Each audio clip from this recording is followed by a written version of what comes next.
Assalamualaikum warahmatullahi wabarakatuh. Perkenalkan, nama saya Farid Asy'ari dengan NPM 230310101038, MK Agraria, MK Hukum Agraria. Sini saya akan menjawab soal ujian. Soal pertama, 1A. Apa yang dimaksud dengan rumah susun, tanah bersama, benda bersama, dan contohnya serta dasar hukumnya?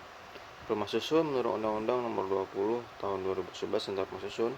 Rumah susun adalah bangunan bertingkat yang dibangun dalam satu lingkungan yang terbagi dalam bagian-bagian yang distrukturkan secara fungsional baik secara horizontal maupun vertikal dan merupakan satuan yang masing-masing dapat dimiliki dan digunakan secara terpisah, terutama untuk tempat hunian yang dilengkapi dengan bagian bersama, benda bersama, dan tanah bersama. Tanah bersama merupakan tanah yang digunakan untuk mendirikan bangunan rumah susun dan dimiliki secara bersama-sama oleh para pemilik satuan rumah susun. Contohnya adalah halaman dan taman di sekitar rumah susun. Benda bersama, benda-benda yang digunakan secara bersama oleh para pemilik satuan rumah susun seperti tangga, lift, koridor, dan ruang serbaguna. Dasar hukumnya, pasal 1 ayat 1 Undang-Undang Nomor 20 Tahun 2011 tentang rumah susun. Soal selanjutnya 1B. Berikan satu contoh kasus sengketa, dasar hukumnya, sengketa rumah susun dan penyelesaiannya serta dasar hukumnya, dalilnya, dan putusan pengadilan. Contoh kasusnya, kasus sengketa rumah susun bisa terjadi ketika terjadi perselisihan antara pemilik satuan rumah susun dengan pengelola mengenai biaya perawatan dan pengelolaan benda bersama. Contoh kasusnya itu di sengketa antara pemilik satuan rumah susun di apartemen Green Pramuka dengan pengelola apartemen terkait kenaikan biaya pemeliharaan dan pengelolaan. Penyelesaian dapat dilakukan melalui mediasi antara pemilik satuan rumah susun dan pengelola dengan melibatkan perwakilan dari pemerintah daerah atau badan hukum terkait. Jika tidak tercapai kesepakatan, dapat dibawa ke pengadilan. Dasar hukumnya pasal 75 ayat 1 Undang-Undang Nomor 20 Tahun 2011 tentang rumah susun menyatakan bahwa penyelesaian sengketa rumah susun dapat dilakukan melalui pengadilan atau di luar pengadilan. Putusan pengadilan. Pengadilan memutuskan bahwa pengelola apartemen tidak berhak menaikkan biaya pemeliharaan dan pengelolaan secara sepihak tanpa persetujuan dari pemilik satuan rumah susun.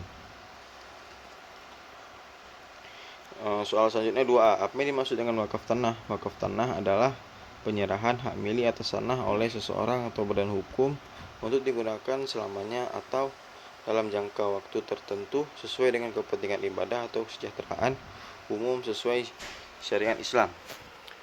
Dasar hukum wakaf di Indonesia diatur dalam Undang-Undang Nomor 41 Tahun 2004 tentang wakaf. Soal selanjutnya 2B. Bagaimana tata cara pelaksanaan wakaf tanah? Kapan lahirnya wakaf tanah? Tata cara pelaksanaan wakaf tanah yang pertama, wakif atau pemberi wakaf menyatakan kehendaknya di hadapan PPAIW, pejabat pembuat akta ikrar wakaf. Kemudian PPAIW membuat akta ikrar wakaf yang mencatat pernyataan wakaf. Kemudian AIW didaftarkan ke kantor pertanahan setempat untuk diterbitkan sertifikat wakaf. Akhirnya wakaf tanah. Wakaf tanah dianggap sah dan lahir saat AIW dibuat dan didaftarkan di kantor pertanahan serta diterbitkan sertifikat wakaf. Soal selanjutnya 2C. Apa saja larangan terhadap tanah wakaf? Larangan menggunakan tanah wakaf untuk kepentingan yang bertentangan dengan tujuan wakaf. Kemudian larangan mengalihkan, menjual, menggadaikan, atau menjadikan tanah wakaf sebagai jaminan. Kemudian larangan mengubah fungsi tanah wakaf yang sudah ditetapkan. Soal selanjutnya 3A. Apa yang dimaksud dengan hak tanggungan? Cantumkan dasar hukumnya. Hak tanggungan adalah hak jaminan yang dibebankan pada hak atas tanah untuk pelunasan utang tertentu yang memberikan kedudukan yang diutamakan kepada kreditor tertentu terhadap kreditor lainnya.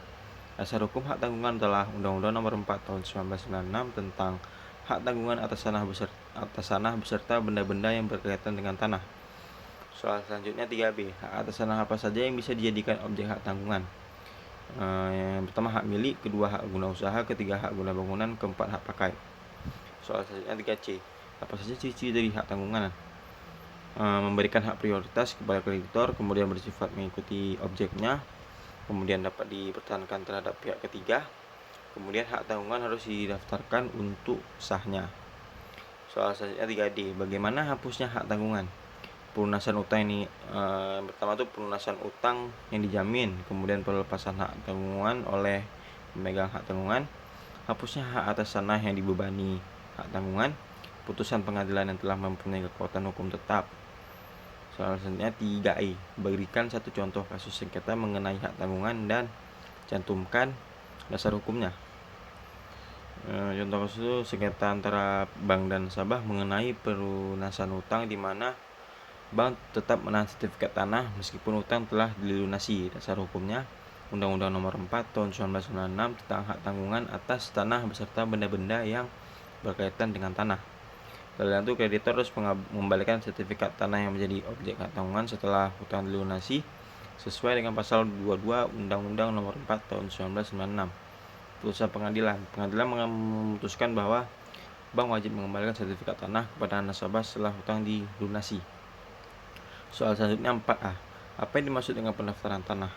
Pendaftaran tanah adalah rangkaian kegiatan yang dilakukan oleh pemerintah secara terus-menerus, berkesinambungan dan teratur, meliputi pengumpulan, pengolahan, pembukuan, dan penyajian serta pemeliharaan data fisik dan yuridis dalam bentuk peta dan daftar mengenai bidang-bidang tanah dan satuan-satuan rumah susun, termasuk pemberian tanda bukti haknya kepada bidang-bidang tanah yang sudah ada haknya dan hak milik atas satuan rumah susun serta hak-hak tertentu yang membebaninya. Dasar hukum pendaftaran tanah adalah Undang-Undang Nomor 5 Tahun 1960 tentang Peraturan Dasar Pokok-pokok Agraria atau UPA. Soal selanjutnya 4B. Bagaimana pelaksanaan pendaftaran tanah? Pendaftaran bagi yang belum didaftarkan sama sekali dan pendaftaran perubahan data.